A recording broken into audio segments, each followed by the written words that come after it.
കൈയുടെ ഉള്ളം കൈയിലുള്ള തരിപ്പ്, വേദന, കടച്ചിൽ, രാത്രി കാലങ്ങളാകുമ്പോൾ ഇത് അതിശക്തമായ തരിപ്പായിട്ട് അനുഭവപ്പെടുന്നു.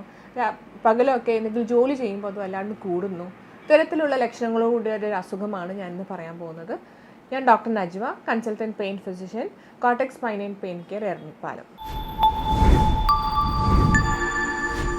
കാർപ്പൽ ടണൽ സിൻഡ്രോം, അതായത് നമ്മളുടെ കൈയിൻ്റെ ഉള്ളം കൈയിലുള്ള കൈകളിലേക്ക് 3 നാഡികളാണ് പ്രധാനമായും കൊടുക്കുന്നത്. അതിൽ ഒന്ന് റേഡിയൽ നെർവ് ഉണ്ട്, മീഡിയൻ നെർവ്, അൾനാർ നെർവ്. ഇതിലുള്ള മീഡിയൻ നെർവ് എന്ന് പറയുന്ന ആ ഒരു പ്രത്യേക നാഡി നമ്മളുടെ കൈൻ്റെ ഉൾവശത്തോടു കൂടി ഇവിടെ ഒരു ടണൽ പോലെയുള്ളൊരു ഒരു പാലം പോലെയുള്ളൊരു സംഭവമുണ്ട്. അതിൻ്റെ ഇടയിൽ കൂടെ പോകുമ്പോൾ ഉണ്ടാകുന്ന കംപ്രഷൻ കാരണം, അവിടെ ആ ഒരു ടൈറ്റ്നെസ് കാരണം ഉണ്ടാകുന്ന ഒരു അസുഖമാണ് കാർപ്പൽ ടണൽ സിൻഡ്രോം. ഒരു 5 to 10%, 5 മുതൽ 10% വരെയുള്ള ജനറൽ പോപ്പുലേഷനിൽ ഇത് ഭയങ്കര കോമൺ ആണ്. ഞരമ്പിൻ്റെ വേദനകളിൽ ഏറ്റവും കൂടുതൽ കോമൺ ആയിട്ട് കാണുന്ന ഒരു സിൻഡ്രോമാണ് കാർപ്പൽ ടണൽ സിൻഡ്രോം. കയ്യിലുള്ള അതിശക്തമായ തരിപ്പ്, വേദന, കടച്ചിൽ, രാത്രിയാകുമ്പോൾ ഇത് വല്ലാതെ കൂടുന്നു. കൂടുതൽ ജോലി ചെയ്യുമ്പോൾ, കിച്ചണിൽ കുറച്ച് നേരം നിന്നിട്ട് കൈ കൊണ്ട് എന്തെങ്കിലും ചെയ്യുമ്പോൾ വേദന കൂടുന്നു, തരിപ്പ് കൂടുന്നു. അതുപോലെ ഫോണൊക്കെ പിടിക്കുമ്പോൾ ഉള്ള വേദന, എന്തെങ്കിലും പ്രത്യേക ഒരു മെഷീൻ യൂസ് ചെയ്യുമ്പോൾ, സൈക്കിളാണെങ്കിലും ഹാമർ ആണെങ്കിലും ഡ്രില്ലിങ് പോലത്തെ മെഷീൻ ഉപയോഗിക്കുമ്പോൾ ഉള്ള തരിപ്പ് കൂടി വരുന്നു. കൂടുതലായിട്ട് നമ്മൾ റൈറ്റ് ആണല്ലോ, നമ്മൾ കൂടുതൽ റൈറ്റ് ഹാൻഡഡ് ആൾക്കാരാണ്. റൈറ്റിലായിരിക്കും കൂടുതലായിട്ട് വരുന്നത്, ചില ആൾക്കാർക്ക് ലെഫ്റ്റിലും വരും. അപ്പോൾ ഇതാണ് കൂടുതൽ എന്തൊക്കെയാണ് റിസ്ക് ഫാക്ടേഴ്സ് എന്നുള്ളത്. പിന്നെ ചില കൂടുതൽ ഈ അസുഖം വരാൻ സാധ്യതയുള്ളൊരു പോപ്പുലേഷനാണ് ഷുഗറുള്ള ആൾക്കാർ, തൈറോയിഡുള്ള പ്രശ്നങ്ങൾ, നല്ല വണ്ണമുള്ള ആൾക്കാർ, BMI ഇൻഡെക്സ് more than 30 ഒക്കെ ഉള്ള ആൾക്കാർക്ക് ഈ ഒരു അസുഖം വരാനുള്ള സാധ്യത കൂടുതലാണ്. അതായത് ഈ ഒരു ഞരമ്പിനെ അവിടെ കടന്നു പോകാനുള്ള സ്ഥലം പരിമിതപ്പെടുമ്പോഴാണ് ഈ ഒരു അസുഖം വരുന്നത്. പിന്നെയുള്ള മറ്റുള്ള അസുഖങ്ങളാണ് നമ്മളുടെ ഈ ജോയിൻസിന് സ്റ്റിഫ്നെസ് വരാം. കൂടുതലായിട്ട് ഇങ്ങനെ കമ്പ്യൂട്ടറിലൊക്കെ വർക്ക് ചെയ്യുന്ന ആൾക്കാർക്ക് ഉണ്ടാകുന്ന പ്രശ്നങ്ങൾ, കൂടുതലായിട്ട് ഈ ജോയിൻസിന് കൂടുതൽ മൂവ്മെൻറ്റ്സ് വരുന്ന ആൾക്കാർക്ക്, ഈ പറഞ്ഞ പോലെ ഫാക്ടറി തൊഴിലാളികൾ, അതുപോലെ കൈപ്പണി ചെയ്യുന്ന ആൾക്കാർക്ക്, ഇത്തരത്തിലുള്ള ആൾക്കാർക്ക് കൂടുതലായിട്ട് കണ്ടുവരുന്നു. പിന്നെ ലക്ഷണങ്ങൾ ഞാൻ നേരത്തെ പറഞ്ഞു, നല്ല കൈയിൻ്റെ ഉള്ളം കൈയിലെ തരിപ്പ്, കൂടുതലായിട്ടും 1, 2, 3 അര, ഈ ഒരു 3 അര വിരലുകൾക്കാണ് ഈ ഞരമ്പ് സപ്ലൈ ചെയ്യുന്നത്. ആ വിരലുകൾക്ക് ഉണ്ടാകുന്ന പ്രശ്നങ്ങൾ, എന്തെങ്കിലും ഹോൾഡ് ചെയ്യുന്നത്, ഇതൊക്കെ തുടക്കക്കാർക്കാണെങ്കിൽ ഇങ്ങനെയൊക്കെ സിംറ്റംസ് ഉണ്ടാവുക. കുറച്ചുകൂടി ആ കാലക്രമേണ ആ ഞരമ്പുകൾക്ക് കൂടുതൽ ക്ഷീണം വരുമ്പോൾ, കൂടുതൽ കംപ്രഷൻ വരുമ്പം നമ്മളുടെ കൈയുടെ പ്രവർത്തനങ്ങളെ തന്നെ അത് ബാധിക്കും. അതിലൊന്നാണ് നമ്മളുടെ കയ്യിൽ നിന്ന് എന്തെങ്കിലും സാധനം എടുക്കുമ്പോൾ അത് പിടുത്തം കിട്ടാത്ത വരിക, കയ്യിൽ നിന്ന് എന്തെങ്കിലും പാത്രങ്ങളൊക്കെ വീണു പോവുക, ഈ ഒരു മൂവ്മെൻറ്റ് നടക്കാതെ വരിക. അപ്പോൾ ഇത്തരത്തിലുള്ള ഒരു അവയവത്തിൻ്റെ തന്നെ ഫങ്ഷനെ ബാധിക്കുന്ന തരത്തിലുള്ള ലക്ഷണങ്ങളും കാർപ്പൽ ടണൽ സിൻഡ്രോമിന് വരും. കൂടുതലായി രാത്രിയായിരിക്കും ഇവർക്ക് തരിപ്പ് കൂടി വരുന്നത്. പകലൊക്കെ ജോലി ചെയ്യുമ്പോൾ വലിയ പ്രശ്നം ഉണ്ടാവില്ല, പക്ഷേ കുറച്ചൊക്കെ ജോലി ചെയ്ത് കഴിയുമ്പോഴത്തേക്ക് തരിപ്പ് കൂടി വരും. അപ്പോൾ ഇത് പ്രഗ്നൻസിയിലും കൂടുതലായിട്ട് കണ്ടുവരാറുണ്ട്. അവസാനത്തെ 3 മാസങ്ങളിൽ ഈ കൈകാൽ തരിപ്പൊക്കെ ഉണ്ടാകുന്നത് ഇതിൻ്റെ കൂടെ തന്നെയാണ്. ചില ആൾക്കാർക്ക് പ്രത്യേകിച്ച് ഒരു മെഡിസിനോ ട്രീറ്റ്മെൻറ്റ് ഒന്നും കൂടാതെ തന്നെ അതങ്ങ് മാറും. പ്രഗ്നൻസി കഴിഞ്ഞ ഒരു 3 മാസം വരെ ഇതൊക്കെ നിലനിൽക്കും, പിന്നെ അങ്ങ് മാറിപ്പോകാറുണ്ട്. അത് നിലനിന്ന് പോകുന്ന ആൾക്കാരും ഉണ്ട്. അപ്പം ഇതൊക്കെയാണ് ലക്ഷണങ്ങളും അത് ആർക്കൊക്കെയാണ് കൂടുതൽ വരുന്നതും എന്നുള്ളത്. ഇനി എങ്ങനെയാണത് കണ്ടുപിടിക്കുന്നത്, എന്തൊക്കെ ടെസ്റ്റുകളാണുള്ളത്? പൊതുവേ ഇത് കണ്ടുപിടിക്കാൻ OP നേരിട്ട് പേഷ്യൻ്റ് ഹിസ്റ്ററി കേൾക്കുമ്പോൾ ഒരു വിധമൊക്കെ നമുക്ക് പിടികിട്ടും. എന്നാൽ ചില ടെസ്റ്റുകളുണ്ട്, നമുക്ക് OP തന്നെ ചെയ്യാൻ പറ്റുന്ന ടെസ്റ്റുകളുണ്ട്. അതിന് നമുക്ക് ഉദാഹരണത്തിന് ഈ ഒരു ഞരമ്പിനെ സ്ട്രെസ്സ് ചെയ്യിപ്പിക്കുന്ന ടെസ്റ്റാണ്. അതായത് രോഗിയോട് ഇങ്ങനെ പിടിക്കാൻ പറയാം. അപ്പോൾ ഇങ്ങനെ പിടിക്കുമ്പോൾ ആ ഞരമ്പ് ഒരുപാട് നേരം വലിഞ്ഞിരിക്കും. ഒരു 2 മിനിറ്റോളം ഇങ്ങനെ പിടിച്ചിരിക്കുമ്പോൾ കയ്യിലേക്ക് അവർക്ക് തത്തുല്യമായ ഒരു തരിപ്പും വേദനയും വരുന്നുണ്ടെങ്കിൽ അതൊരു ഡയഗ്നോസ്റ്റിക് ടെസ്റ്റാണ്. പിന്നെ ഉള്ളത് ഇങ്ങനെ പിടിക്കാൻ പറയാം. പിടിച്ചിട്ട് കുറച്ച് നേരം നിൽക്കുമ്പോൾ, 2 മിനിറ്റിൻ്റെ അടുത്ത് നിൽക്കുമ്പോൾ അവർക്ക് അനുഭവപ്പെടുന്ന തരത്തിലുള്ള തരിപ്പ് വരുന്നുണ്ടെങ്കിൽ അതൊരു പോസിറ്റീവ് ടെസ്റ്റാണ്. പിന്നെ ഞരമ്പ്, നമ്മളുടെ കയ്യിൽ പോകുന്നൊരു ഞരമ്പ് ഈ ഭാഗത്താണ്. ആ ഞരമ്പിൻ്റെ മുകളിൽ ഇങ്ങനെ തട്ടുമ്പോൾ തന്നെ തരിപ്പ് അനുഭവപ്പെടുന്ന ആൾക്കാരുണ്ട്. കൊട്ടി വരുമ്പോൾ തരിപ്പ് കൂടുതലായിട്ട് അനുഭവപ്പെടും. അപ്പോൾ ഇതും ഒരു ഡയഗ്നോസ്റ്റിക് ടെസ്റ്റാണ്. പിന്നെ ഇതൊക്കെ ക്ലിനിക്കൽ ടെസ്റ്റുകളാണ്. ഇനി മെഷീൻ ഉപയോഗിച്ചുള്ള ടെസ്റ്റുകളാണ് നെർവ് കണ്ടക്ഷൻ സ്റ്റഡിയും EMG സ്റ്റഡീസും. ഇതിലൊക്കെ ഒരു പ്രത്യേക ഇലക്ട്രോഡ് വെച്ചിട്ട് ഞരമ്പിന് അവിടെ ബ്ലോക്ക് ഉണ്ടോ എന്നൊക്കെ അറിയാൻ പറ്റും. അതാണ് ടെസ്റ്റുകളിലൂടെ നമുക്ക് കണ്ടുപിടിക്കാൻ പറ്റുന്ന കാര്യങ്ങൾ. പിന്നെ ഇതിന് റിസ്ക് ഫാക്ടേഴ്സ് ഞാൻ നേരത്തെ പറഞ്ഞ പോലെ ഷുഗർ, തൈറോയിഡ്, പിന്നെ അതുപോലെ ശരീരത്തിൽ നീര് കൂടാൻ സാധ്യതയുള്ള അസുഖങ്ങൾ, അതിൽപ്പെട്ടതാണ് റുമറ്റോയ്ഡ് ആർത്രൈറ്റിസ്, ഈ ഈ മസിൽസിൻ്റെ ഞാൻ പറഞ്ഞു ഈ ഒരു ടണലിൻ്റെ ഉള്ളിൽ കൂടെ നമ്മളുടെ കൈകളിലേക്കുള്ള വള്ളികളും പോകുന്നുണ്ട്. ഈ വിരലിലേക്കുള്ള വള്ളികളും ഈ ഒരു ടണലിൻ്റെ ഉള്ളിൽ കൂടെയാണ് പോകുന്നത്.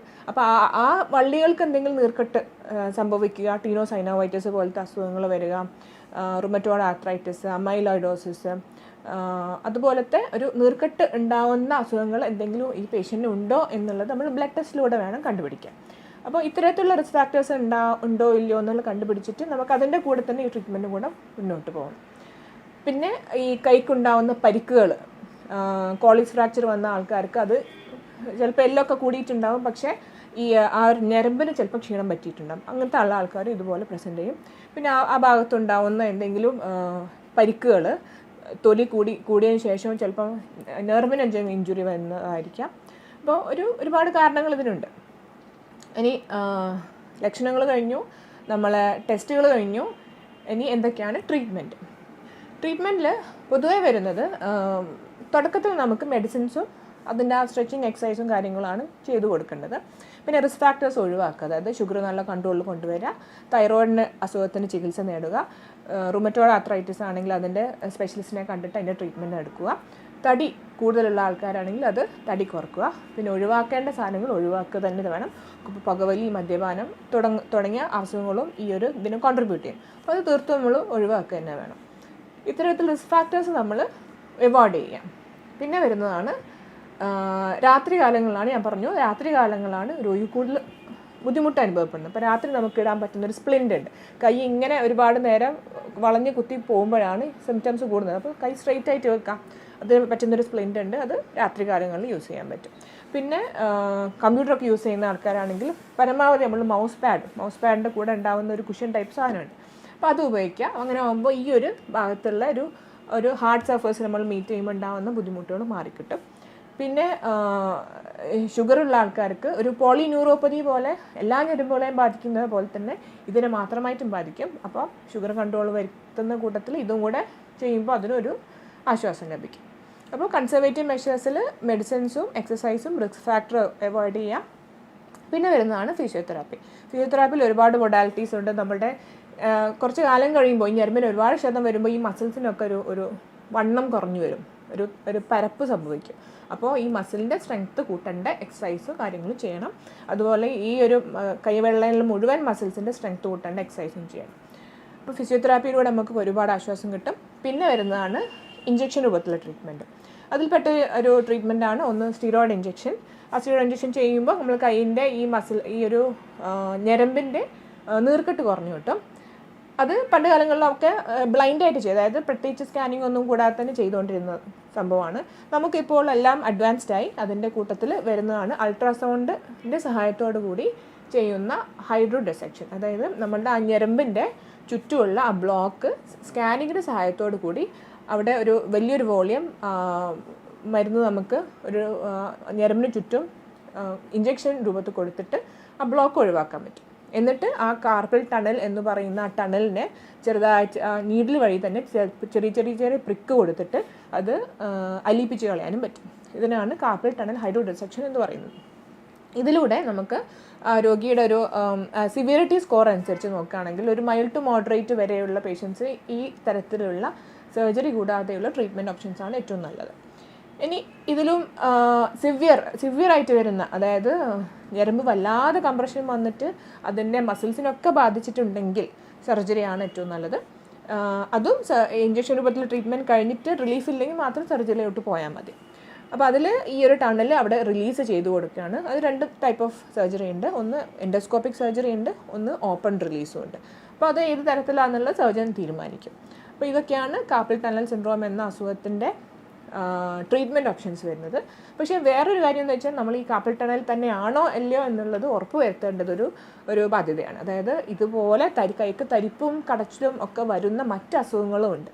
അതിൽപ്പെട്ടൊന്നാണ് സെർവൈക്കൽ റാഡിക്കുലോപ്പതി. അതായത് കഴുത്തിൻ്റെ ഡിസ്കിൻ്റെ പ്രശ്നം കാരണം ഈ കൈയിലേക്കുള്ള ഞരമ്പ് ഇവിടെ തന്നെ ബ്ലോക്ക് ആകുമ്പോൾ ഉണ്ടാകുന്ന പ്രശ്നങ്ങൾ.